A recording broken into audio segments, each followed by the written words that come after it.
Minggu menghubungi ponselnya sejak 2 hari yang lalu, tapi tak ada jawaban selain suara operator. Dia juga mencari Ian di butiknya, tapi tempat itu selalu tutup. Apa yang terjadi dengan kekasihnya? Kenapa Ian menghilang 2 hari ini? Minggu mencari informasi alamat Ian dari kenalannya. Setelah mendapatkannya, Minggu langsung mendatangi alamat itu.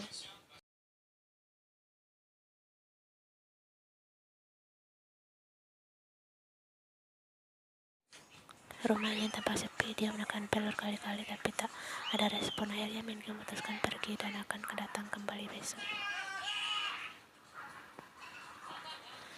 Hari ini Yoyakim mertua Ian dan kakak iparnya Raoni datang menjenguk Oma. Raoni bersama putranya Tail bocah tampan itu tanpa bahagia saat bertemu dengan Ian dan Taeyong. Tail berlari memeluk Taeyong, tak lupa mencium pipi pamannya itu.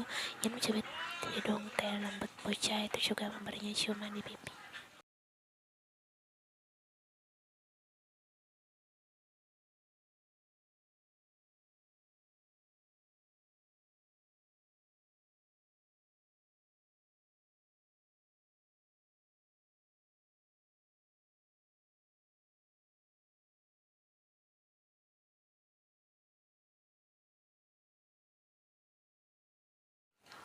Bulan sebelum dia berangkat ke Italia untuk melanjutkan program masternya, Ian mengatakan pesta di klub dekat Taiwan bersama teman kuliahnya. Malam ini dia ingin bersenang-senang sebelum terpisah dengan mereka. Entah sudah berapa botol vodka Ian habiskan hingga dia mabuk. Ian berjalan sempoyongan ke toilet, namun di tengah perjalanan dia tak sengaja menabrak seorang pria.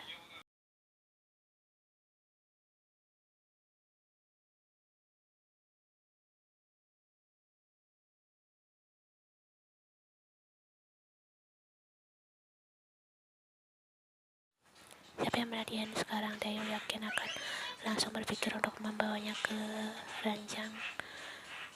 Taeyong adalah pria normal. Dia memiliki yang tinggi. Tanpa sadar, tangannya bergerak mengusap wajah Ian lalu turun ke leher.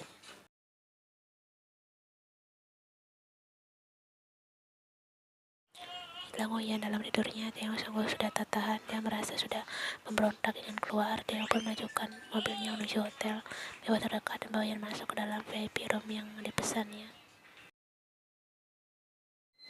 Ian perlahan membuka mata saat Taeyong melepaskannya di ranjang. Saudaranya masih belum kembali. Dia melihat kepalanya yang terasa sakit.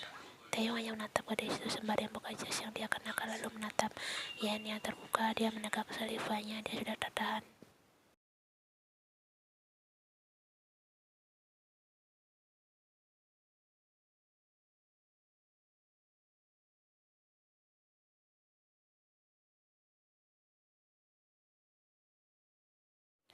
Taeyong mengecup bibir Ian lalu memasukkan lidahnya ke dalam mulut gadis itu. Ian terus berusaha melepaskan diri, tapi semuanya sia-sia. Dia mengunci Ian di bawahnya. Bibir Taeyong turun ke leher jenjang Ian, mengecupnya hingga terdapat jejak di sana. Ian mengadakan kepalanya memberi ruang untuk Taeyong menikmati leher jenjangnya. Kenapa seperti ini? Sekali lagi Ian berusaha mendorong pria itu. Berhasil, tapi Taeyong berhasil menggapit tangannya lagi.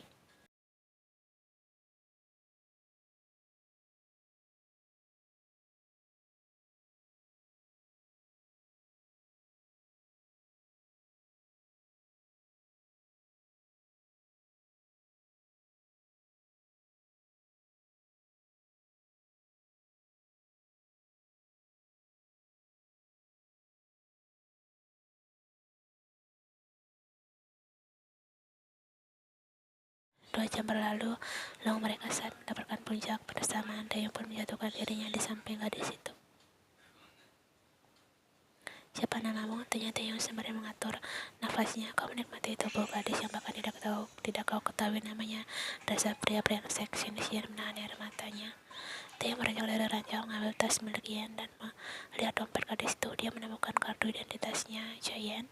Kuman Taeyong melihat Ian di ranjang dengan keadaan polosnya. Pria itu mendekatinya lagi, menarik selimut menutupi tubuh Ian. Dia meneguk lututnya, mensejajarkan wajahnya dengan gadis cantik itu.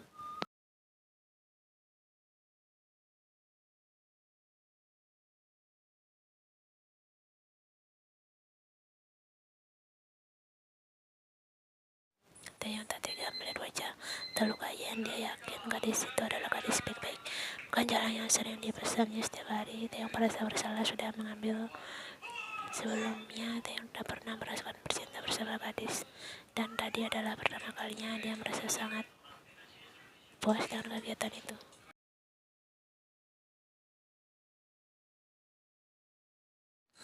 2 minggu sejak kejadian itu, ia berubah menjadi gadis pendiam dan pemborong. Sepanjang hari dia selalu mengurung diri di kamar karena cuma khawatir dengan perubahan drastis Ian. Berapa kali dia melihat Ian menangis sendirian.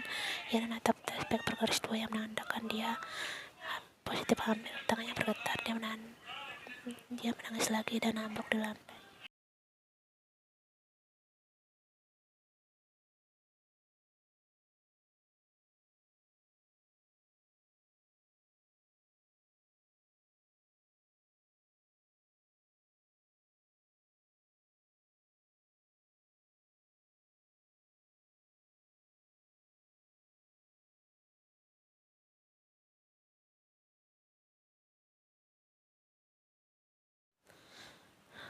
Kasia bertemu, ada yang ingin aku katakan padamu.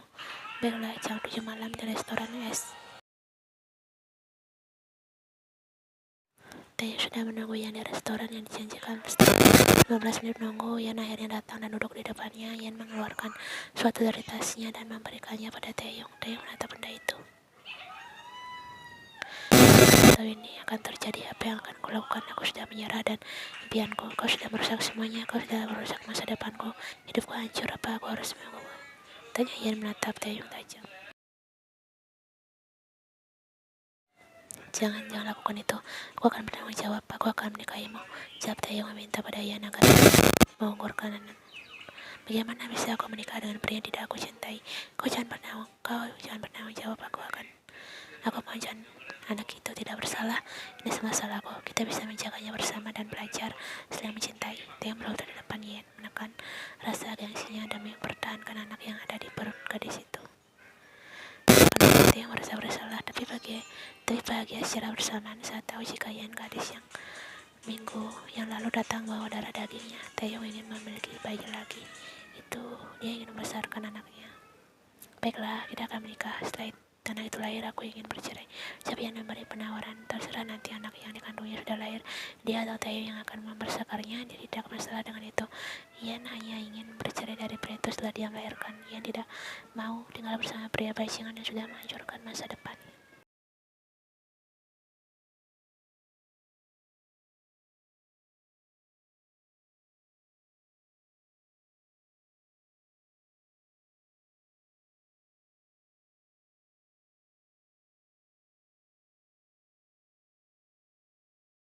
Beruntung saat Taeyong meminta restu pada orang tua Ian agar menikahi putranya Choi Min-sik dan istrinya memberi restu. Sebelum Taeyong datang, Ian sudah lebih dulu mengaku jika dia sedang mengandung anak dari pria itu. Min-sik pun mencari tahu latar belakang keluarga Taeyong. Setelah tahu Taeyong dari keluarga baik-baik,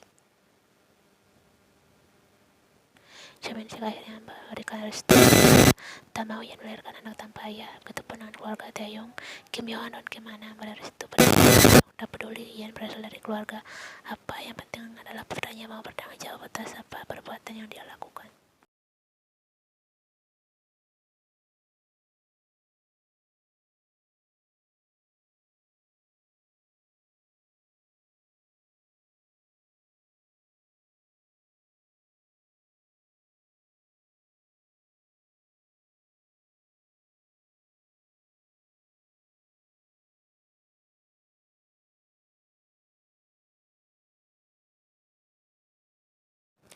Siang itu Ian ingin memeluk Taeyong, mencium parfum dari tubuh pria itu. Mungkin anaknya di dalam sana ingin bertemu sang ayah. Ian masuk ke taksi yang akan menuju ke kantor Taeyong. Sepanjang perjalanan dia tersenyum sambil memikirkan dia akan memeluk suaminya. Ia naik ke lantai 30 tempat ruangan Taeyong. Begitu melihat kedatangan istri bosnya, Henry langsung berdiri di depan ruangan Taeyong seakan menghalangi Ian agar tidak masuk ke dalam. Taeyong ada di ruangannya kan? Tanya Ian pada Henry. Pria itu terlihat salah tingkah. Itu Sajang Nim sedang.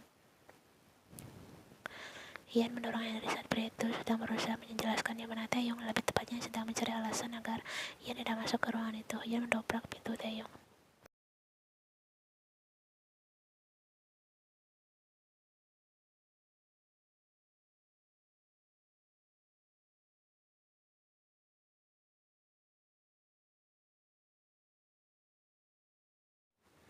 bagaimana bisa mereka melakukan hal itu di kantor yang mana ada ratusan pegawai di gedung itu? Apa dia masih bisa dikatakan seorang pemimpin? Apa ini pekerjaan Taeyong setiap hari, bercinta dengan di belakangnya? Hatian seperti remas-remasan sakit. Taeyong berselingkuh di saat dia mengandung darah daging pria itu dalam perutnya. Baru saja Yan mencoba menerima Taeyong dan berusaha menjadi istri yang baik, tapi pria itu malah mengkhianatinya. Astaga, apa belum cukup membuat masa depannya hancur? Sekarang Taeyong menambah sakit hatinya dengan berselingkuh. Maafkan aku Nyonya, sesal dari gadis itu melanggang pergi begitu saja. Taeyong mengancingkan kemejanya yang sudah terlepas, merapikan penampilannya sebelum mengejar Yen. Gadis itu pelan, berjalan dengan cepat. Tidak peduli rasa sakit menjalar di perutnya, dia terus melangkah saat mendengar suara Taeyong memanggilnya.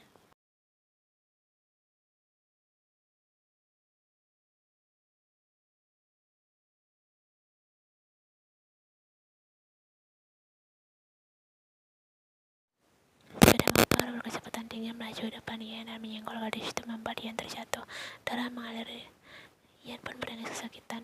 Oma, ucap Yen sebelum kehilangan kesadarannya.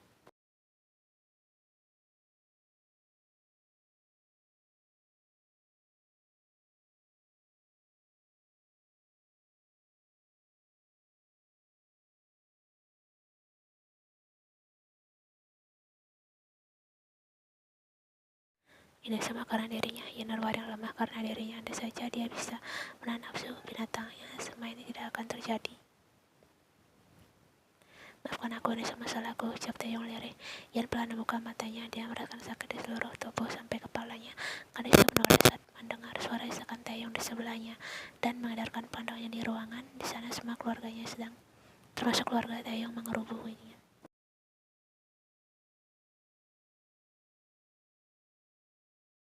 Sayang, kau sudah sadar? Tanya Choi. Nyonya Choi mengelus rambut panjang yang lembut. Taeyong mengangkat kepalanya menatap Yan lalu memeluk gadis itu.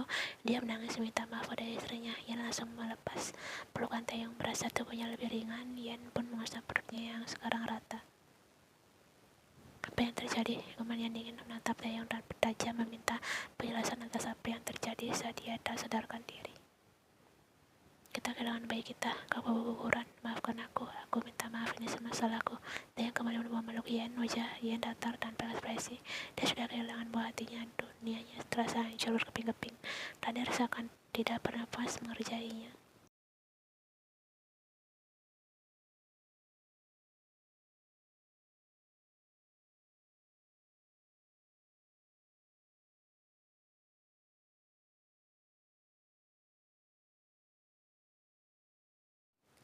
Aku bilang keluar, pergi dari hadapanku, pergi.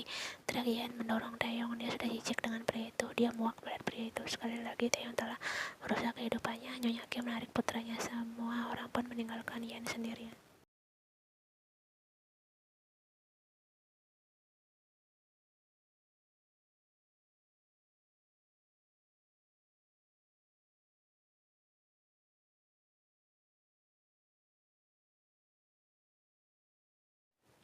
Sejak Yan kehilangan buah hatinya, gadis itu meminta Taeyong untuk bercerai, tapi pria itu menolak keras.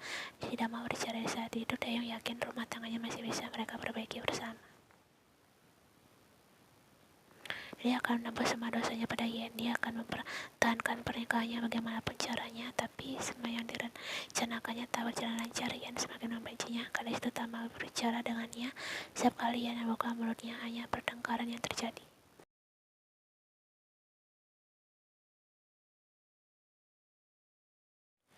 Belum selesai masalah rumah tangganya, kabar duka lainnya menyelimuti kedua keluarga besar itu.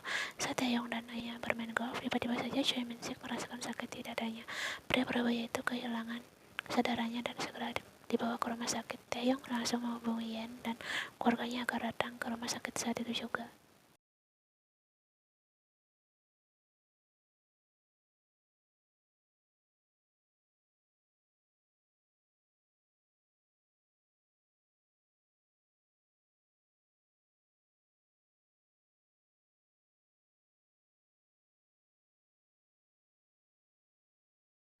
Tolong jaga putriku dengan baik, berjanjilah padaku untuk tidak menyakitinya sedikit pun. Dia adalah hartaku paling berharga. Serumit apapun masalah kalian nanti, aku mohon padamu untuk tidak meninggalkannya. Aku titip putriku padamu, nak.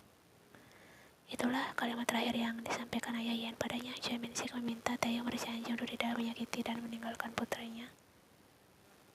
Karena janji yang sudah dibuat Taeyong bersama mertuanya, pria itu tak mau menceraikan Yen. Selain itu dia juga mulai terbiasa dengan kehadiran Yen bersamanya. Tapi Taeyong tak ingin menyimpulkan jika itu perasaan cinta. Dia masih belum yakin pada perasaannya sendiri.